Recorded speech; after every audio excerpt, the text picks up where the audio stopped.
పడేశారు? అన్నయ్య, ఇందులో నా మాటలకు వీసమెత్త విలువ కూడా లేదు. ఆయన్నే, అదే మీ ఫ్రెండ్నే అడగండి. యాండి, ముందు బట్టలు పెట్టి ఆశీర్వాదం తీసుకున్నారండి. అమ్మా, ఒకసారి కూర్చోండి. రండి. పిల్లా పాప చల్లగా ఉంది. షష్టి పూర్తి చేసుకునే దంపతుల చేత ఆశీర్వాదం తీసుకుంటే దంపతులకి మంచిదట. బయట కూర్చోబెడదామా? వద్దమ్మా, ఆకలి వస్తుంది. కొంచెం అన్నం తెచ్చిపెట్టండి చాలు. నాకు అక్కర్లేదు, కనీసం వీరికైనా తెచ్చిపెట్టండి. షుగర్ ఉంది కదా, ఆకలికి తట్టుకోలేదు. ఏంటమ్మా, వీళ్ళకి అన్నమే పెట్టలేదు. అటువైపు ఆడవాళ్ళు వెళ్ళేలా ఉందేమో, మీరే వెళ్ళి చూడండి అన్నయ్య. చూసావా అన్నయ్య, నీ దగ్గర తీసుకున్న ₹1,00,000 పొద్దుడి నుంచి ఏరులై పారుతోంది. తల్లిదండ్రులకు అన్నం కూడా పెట్టకుండా ఏంటి దరిద్రం? ఏమండి, ముందు మీరు వెళ్ళి 2 ప్లేట్లు భోజనం తీసుకుంటండి. మా సంగతి తర్వాత. ఏమండి, మీరు ఉండండి. బాలు, రారా, రా రారా. అరే రా.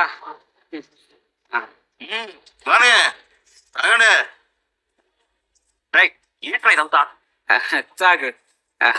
నేను నిండా ముందే నింపేశాను. తాగినోడికి తాగినంత. రాజేష్ గడు ఫంక్షన్ చేస్తే ఎంత మందు పోసాడో, ఎంత మటన్ పెట్టాడో అని అందరూ గుర్తు చేసుకోవాలి కదా. రే తాగరా. లేదు, నేను డ్రైవ్ చేయాలి, తాగను. తాగరా. తాగరా. ఒరే రాజేష్, ఏం మందురా ఇదే? కిక్కే ఎక్కడం లేదు. నీళ్ళు ఎక్కువ, మందు తక్కువ. ఇంకో ఫుల్ బాటిల్ కలుపు. తెస్తారు బాబాయ్. మీరంతా బాగా తాగండి, బాగా తినండి, సంతోషంగా ఎంజాయ్ చేయండి. రే బాలు, ఎందుకే కదా నేను నీ దగ్గర ₹1,00,000 తీసుకుంది.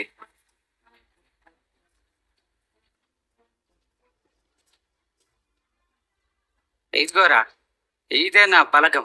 ఎలా ఉంది? మూల కోసం కొట్టుకొని విడిపోకపోతే చాలు. వేరా అవి.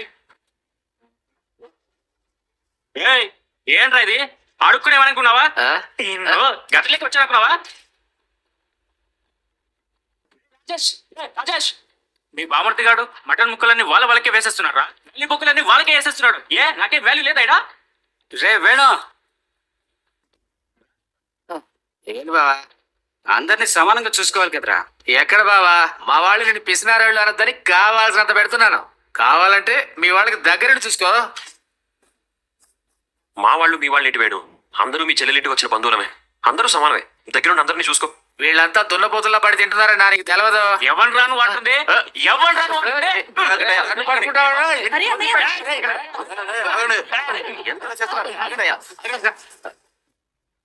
తప్పైపోయిందన్నయ్య, వీడికి కొంచెం మంది ఎక్కువై నోరు జారాడు. రాజేష్ గా మటన్ ఏంటా? కిలో తెచ్చావా? అడిగితే అయిపోతుంటారు. నేను చెప్తూనే ఉన్నాను, అంతా వాళ్ళే దాచుకొని వేసుకుంటున్నారా? ఎవరు దాచుకోవడం లేదన్నయ్య, అన్నీ ఇక్కడే ఉన్నాయి. అనుకున్న దానికంటే కొంచెం ఎక్కువ మంది వచ్చారన్నా. కొంచెం అడ్జస్ట్ చేసుకోవాలి. మన ఫంక్షన్ కదా. ఏంట్రా మన ఫంక్షన్? మీ పెద్దనాన్న ఫంక్షన్ ఎలా చేశారో చూడలేదా? 10 లక్షలు ఖర్చు పెట్టాడు. నీకు చేత కాకపోతే ఎందుకు చేయడం? చూసి ఇంకా వాత పెట్టుకోవడం అంటే ఇదే. రాజేష్ గా ఎరా, మటన్ బిర్యానీ అన్నారు, ఒక్క మటన్ ముక్క లేదు. బోడి ఎక్కువ దేనికిరా? అంత గతి లేకపోతే ఫంక్షనే చేయకూడదు. ఏంట్రా వీళ్ళంతా ఇలా మాట్లాడుతున్నారు?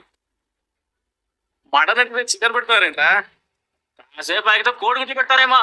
అంతా బాగానే చేశాక ఎందుకు ఇలా మాట్లాడుతున్నారు? మీకు నేను పెడుతూనే ఉన్నానుగా. ఏంట్రా నువ్వు తెచ్చిపెట్టేది? మీ ఇంట్లో నుంచి తెచ్చి పెడుతున్నావా? తలకాయ వండించారు, ఎవరు వడ్డించలేదు. కాల పులుసు పెట్టారు, ఒక్క చుక్క కూడా పోయలేదు. లివర్ ఫ్రై అయితే కనబడనే లేదు. ఎంతసేపు అందరూ మందులో తినదు అదే. అంటే మాకు లివర్ కి చికెన్ కి తేడా తెలియదు అనుకున్నావా? మందు కూడా అయిపోయింది. బాటిల్ అన్ని ఏమిరా? ఎవడో దాచుకున్నట్టున్నాడు. వదిన, మీరు రండి. ఏంట్రా ఇది? ఇంత ఖర్చు పెడితే వీళ్ళంతా ఎలా మాట్లాడుతున్నారు? నువ్వే టెన్షన్ పడుకో, నేను చూసుకుంటాను. కూర్చోండి, నేను పట్టిస్తాను. సరిగా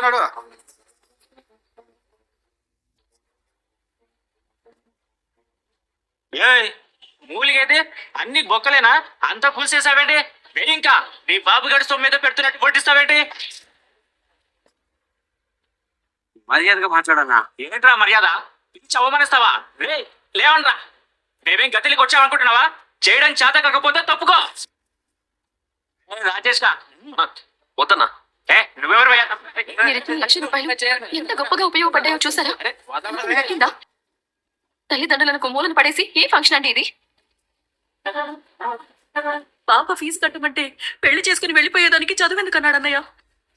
ఇలాంటి వాళ్ళ మెప్పు కోసం ఇంత ఖర్చు పెడితే చూడండి ముక్కల కోసం ఎలా కొట్టుకు చేస్తున్నారు. మీరిచ్చిన డబ్బు వల్ల మా అత్త మామలకు ఒరిగిందేమీ లేదు.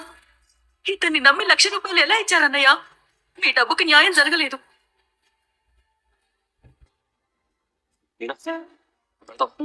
వదినా, వచ్చినందుకు కనీసం భోజనమైనా చేసి వెళ్ళండి.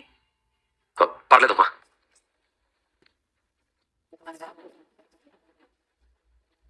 ఆ ఇంట్లో దెబ్బలు తప్ప అన్నం తినలేదు కదా, పెట్టమంటారా? అక్కడ తిన్న చాలేదా? ఇక్కడికి పార్సల్ తీసుకురావాలా? ఆకలిగా ఉందా? అవమానంగా ఉంది. ఎరా, ఫంక్షన్ బాగా జరిగిందా? ఎలా జరిగిందో నన్ను అడగండి మావయ్య, నేను చెప్తాను. చెప్పమ్మా. చాలా బాగా జరిగింది మావయ్య. డబ్బు ఏరులై పారింది. అదేంటమ్మా ఏరులై పారడం ఏంటి? అంటే బాగా ఖర్చు పెట్టారు మావయ్య. ఓ, షష్ఠి పూర్తి ఎలా జరిగిందమ్మా? ముందే చూడలేదు మావయ్య. ఈ లోపు ఈయనకి ఎంతమంది అభిమానులున్నారో అక్కడే తెలిసింది. రాజేష్ మన వాడి గురించి చెప్పుంటాడు. అవును, మటన్ బిర్యానీ గురించి అయితే ఇక వేరే చెప్పనక్కర్లేదు. ఈయనకి వాళ్ళు కడుపు నిండా పెట్టారు. అది అరిగించుకోవడానికి ఇంతసేపు అత్తయ్యలాగా తేన్పులు మొదలు పెట్టారు. అంతగా తిన్నారా? అవును మావయ్య, అందరూ కలిసి బాగా వడ్డించారు. ఇక చాలు. ఇంతకు ముందు వీడు ఏ ఫంక్షన్ కైనా వెళ్తే అందరూ వీడిని చూసి భయపడేవారు. ఎందుకంటే సార్ అప్పట్లో అలాంటి పేరు పెట్టుకున్నారు. కానీ భార్యతో కలిసి వెళ్తే దక్కే మర్యాద వేరు, భార్యకైనా భర్తతో కలిసి వెళ్తే ఇచ్చే మర్యాద వేరు. ఎవరో అన్నట్టు హంస పాలని నీళ్లని వేరు చేస్తుందట కదా, అలాగే ఏది మంచో ఏది చెడో ఈయన తెలుసుకుంటున్నారు. ఎంత మంచి పేరు దక్కిందో. మంచిదేగా, ఇక నుంచి అలాగే ఉండరా. ఎరా, దేనికి మాట్లాడడం లేదు? అక్కడి వాళ్ళు పొగిడింది చాలక ఇక్కడ మనం పొగుడుతున్నాం కదా, ఆ ఆనందంలో మాటలు రావడం లేదనుకుంటా. ఏడ్సవలే, ఇక నుంచి అన్ని ఫంక్షన్స్ కి కలిసే వెళ్ళండి. ప్రతి చోట ఇలాంటి మర్యాదలు జరుగుతున్నాయంటారా? తప్పకుండా జరుగుతాయి.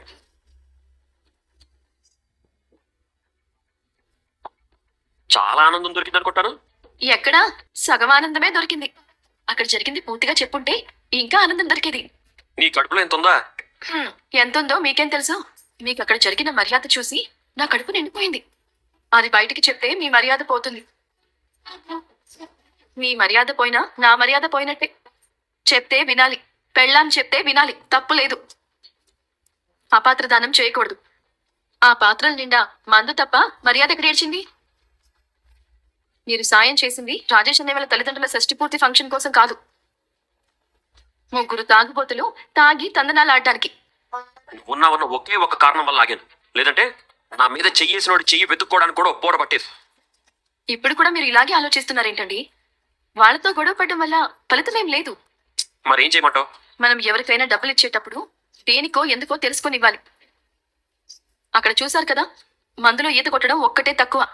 ఫంక్షన్ అంటే ఇలాంటివే ఉంటాయి. మరి రాజేష్ అనే వాళ్ళ భార్య ఏం చెప్పింది?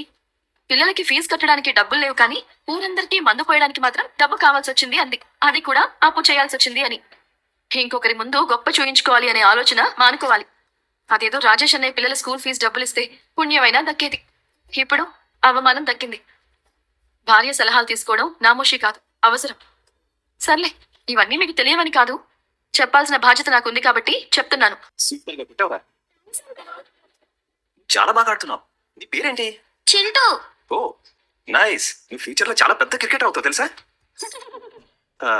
నీకు ఏ క్రికెట్ ప్లేయర్ అంటే ఇష్టం? విరాట్ కోహ్లీ. ఓ, నాకు కూడా అతనంటేనే ఇష్టం.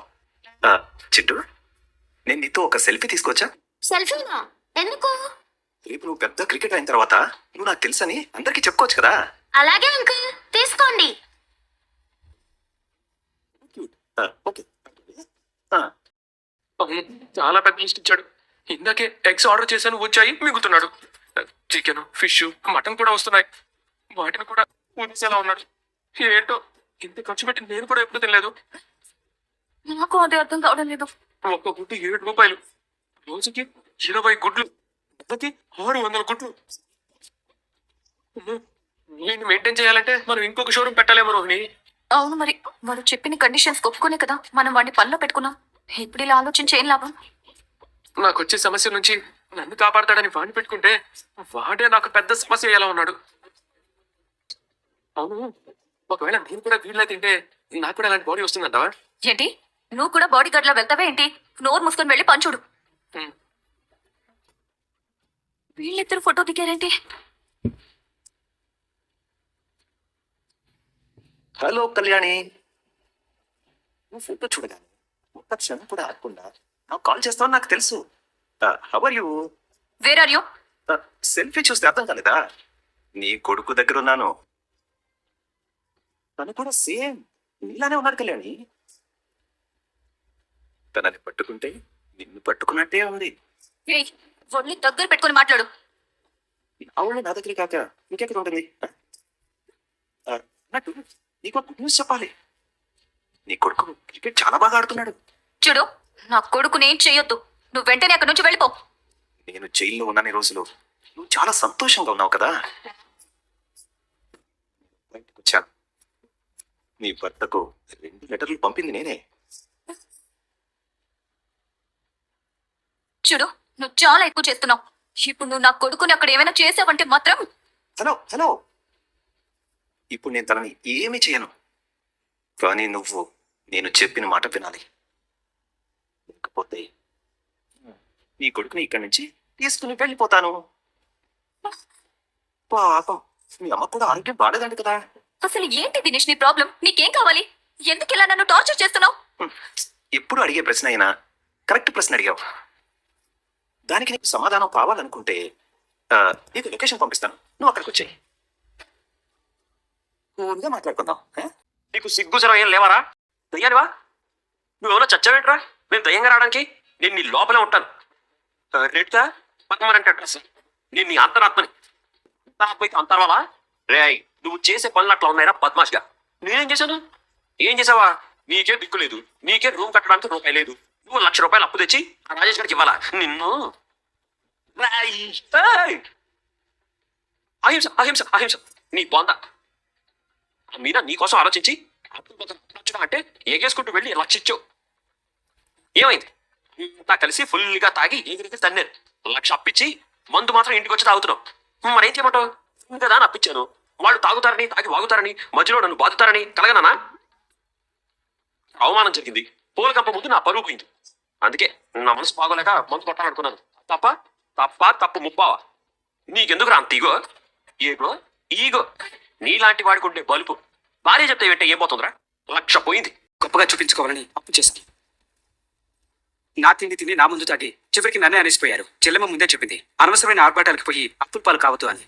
నేనే వినలేదు. ఇవి ఫంక్షన్ వాళ్ళు ఇచ్చిన చదివింపులు. ఎంతోనయో లెక్క పెట్టలేదు. తక్కువైతే చెప్పు, నేను ఇచ్చేస్తాను. స్నేహితుడికి సాయం చేస్తే 1,00,000 కోసం 1,00,000 సార్లు గురిగావు కదా. మీకు పాఠాలు తలకెక్కుంటే డిగ్రీల మీద డిగ్రీలు చదివి ఉండేవారు అంటాను. ఆ పాఠాలు తలకెక్కించుకున్నందువల్లే ఇలా తయారయ్యారు. ఇప్పటికైనా లైక్ చెప్తే లైక్ చేయండి, నచ్చితే ఛానల్ని సబ్స్క్రైబ్ చేసుకోండి ప్లీజ్. Thank you.